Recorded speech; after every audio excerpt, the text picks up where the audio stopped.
Welcome everyone to another quick Slayer video where I give you just the basic information so you can start slaying right away. And in this episode, we're going to be talking about one of the meanest dinosaurs around, the Ripper Dinosaur. So let's go ahead and jump right into it. So first off, you don't really have to do any quests in order to fight the Ripper Dinosaur. The only thing you have to do is have access to Anachronia, and there's just that little tiny mini quest you do, so that really shouldn't be anything that stops you from fighting them. Now, other than that, we want to go over the skills. So first of all, you do need at least 114 Slayer to even kill the Ripper Dinosaur. And other than that, you definitely want 90 plus combat stats, 96 herb lore for overloads, and of course 95 prayer for turmoil. Pretty much the standard stuff. I mean, you could probably kill him with a little bit less, but let's be honest, if you're 114 Slayer, you've probably already got all the stuff 95 plus, and most likely 99 in your combat stats. And then, like I said, they are located on Anachronia. In fact, they are just north of the Slayer Master, so they're very easy to get to with the Slayer Cape, which is one of the things I love about them. And just a little bit of information specifically about them. They're combat level 176. They give you about 2k combat XP and about 2k Slayer XP per kill, so, I mean, it's okay. I really would have expected more. Then again, I haven't really paid too much attention as I've been fighting them. That's just the information I pulled off the wiki page, so let's hope that that's accurate. I feel like it should be a lot higher than that. So moving on to the gear and inventory setup. So again, I always tell you guys, just bring the best gear you have, okay? And you have to determine if you need to take the absolute best gear you have, or if you can maybe do it with a little bit lower tier gear. I mean, really, that's up to you. I would recommend probably Torva or better, but that's not to say that you couldn't, of course, kill them with lower gear. And probably Drygores or the Noxious Scythe, something like that. I personally prefer to use Drygores, and that's only because I don't want to accidentally hit two of them with the Scythe, because I've done that before when I'm just kind of taking it easy, not really paying that much attention, and all of a sudden I got two of these Ripper Dinosaurs on me at the same time. So that's just why I prefer to bring the Drygore. And then, of course, bring your best amulet and your best ring.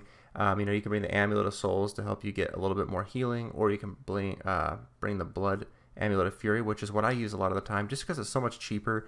And to be honest with you, like I have no issue using that. I don't feel like I need the Amulet of Souls.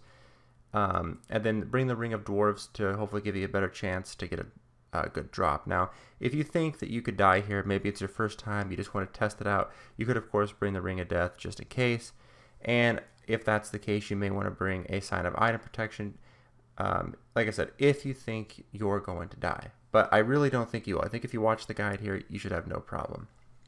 So, moving on, I always bring 2 Holy Overloads and about 6 Prayer Flasks, and again, this is of course dependent on how long you want to stay for.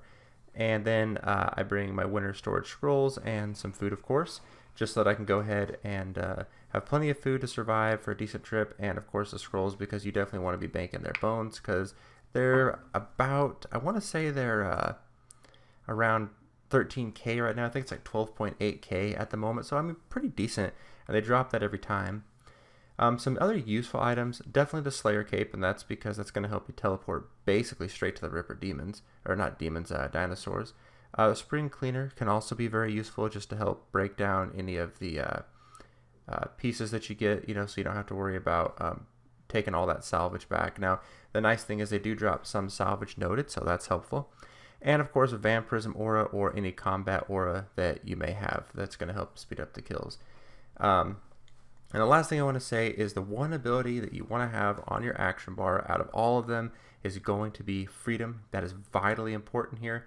I'm going to get into that in a second, but basically they're going to attack you with a bleed attack, and you need to stop that by using Freedom. So make sure that's on your action bar. And another useful prayer you probably want to get is Devotion, and that's going to make your protection prayers 100% effective for 10 seconds. So that can be useful too, depending on the gear you have and how much of a difficult time you're having killing the Ripper Dinosaurs. But I don't even necessarily think you're going to need it all the time. I just bring it for something else to help me out here and there. But really, that's about it. So with that being said, let's get into showing you how to get there. Alright, so now that we've gone over the inventory and the basics of how to kill the Ripper Dinosaur, let me show you how to get there. So since you have to have 114 Slayer, you're obviously going to have a Slayer Cape. So go ahead and right click on your Slayer Cape and activate it. And you want to go to the very last Slayer Master, Laniakea, and travel to her. And she's basically right south of the location for the Ripper Dinosaurs, which just makes this so convenient to get to them. And it's one of the reasons I love this task. So you're just going to head straight north, and you'll start seeing the Ripper Dinosaurs come into view. There they are right here. So you're going to want to go ahead and turn on your aura if you're going to use it. Go ahead and pot up. I'm going to activate, or I'm going to drink an adrenaline potion too, just to get ready. And then I go ahead and put on, again, Protect from Melee with Turmoil, and start attacking them. So for the first few seconds here of the fight, it's pretty standard. Use your abilities and build up to your threshold. And after about 5 hits or so, you're going to see that this Ripper Dinosaur is actually going to hit me with some sort of a special attack where it'll say it's starting to rip at me, like right here. As soon as you see that, you need to hit Freedom instantly. And that'll stop the bleed damage. If you don't, like I was kind of saying before, you're going to keep taking bleed damage, and it's going to get more powerful over time. Now, after another about 5 auto attacks, the Ripper Dinosaur will hit you with that again, so you just want to do your very best to go ahead and kill it before it does that. Now, if you do get hit with it again, you can hit Freedom, but most likely Freedom wouldn't have recharged yet, so the best thing for you to do is just kill the Ripper Dinosaur, and that will stop the bleed as well. So now that you kind of get that, I mean, really, that's really all there is to it for the Ripper Dinosaurs. The biggest thing is just making sure that you know how to stop the bleed damage. Now, some other beneficial prayers, I think, is Devotion, because that gives you a good 10 seconds to make your protection prayers 100% effective. So that's great, just at protecting you from a little bit more damage. We're preventing a little bit more damage from the Ripper Dinosaur that you could take, but I think if you have 114 Slayer, you've probably got pretty decent gear, and I think that you're most likely going to be okay. So right here you see that I didn't do enough damage, talking, not really paying too much attention, I guess, and as soon as I kill it, though, you'll notice the bleed damage does in fact go away. So again, that's the other thing to always keep in mind, though, is if you can't use Freedom, just do your very best to DPS the Ripper Dinosaur down, and that'll stop the bleed. So we'll go ahead and get another quick kill here. So again, do your regular attacks, hit it with some of the big thresholds. Now, by the way, I'm just using Drygores. I thought about bringing my scythe, and I've brought that up here before as well. One thing you do have to keep in mind, though, is being very careful not to accidentally AoE and hit one of the other Ripper Dinosaurs and get 2 on you at once, because that kind of sucks, just because you're going to have to pay attention to the bleeds. And sometimes, one will hit you with a bleed damage, you'll use Freedom, and then a few seconds later the other one hits you, and then you're kind of in trouble. So I just recommend using, or I just prefer to bring my Drygores, I guess, because it just makes it easy. I don't really have to think about it. I can get some good thresholds, good DPS. I don't have to worry about getting more than 1 on me at a time. So anyway, that's the basics of the Ripper Dinosaur. I actually don't think they're that hard, and the bones are pretty decent.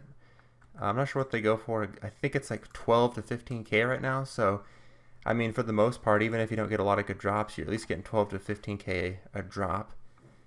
Plus, they also seem to drop, some different salvage, rune salvage, addy salvage, some different runes. And something I like that they drop, though, is the Grenwall spikes, to be honest. I like that because very helpful for making the extreme range potions. So this is a good spot to do that. I no longer have to worry about trying to hunt Grenwalls, because that's never really been my favorite thing to do. So if you need Grenwall spikes, these guys are definitely good for it. But anyway, I really, really hope that this helped you guys go out there and get your first kill, or first few kills. Maybe get some good drops. And hopefully we'll see you soon in another video. So until next time, see you guys.